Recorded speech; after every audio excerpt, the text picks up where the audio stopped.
शब्द का भी अपना एक अलग स्वाद है। बोलने से पहले स्वयं चख लीजिए। अगर खुद को अच्छा ना लगे तो दूसरों को अच्छा कैसे लगेगा। नमस्कार दोस्तों, मैं हूं रोहित और आप देख रहे हैं मेरा YouTube चैनल रोहित कुरवंशी।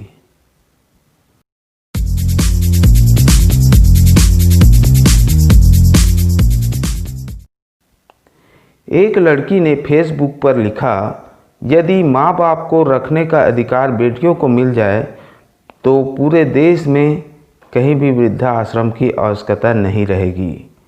इस पर एक लड़के ने बहुत ही समझदारी से जवाब लिखा, अगर वही बेटियां अपने सास ससुर को माँ बाप मान लें तो पूरे देश में तो क्या पूरी दुनिया में भी वृद्धाश्रम की आवश्यकता नहीं रहेगी।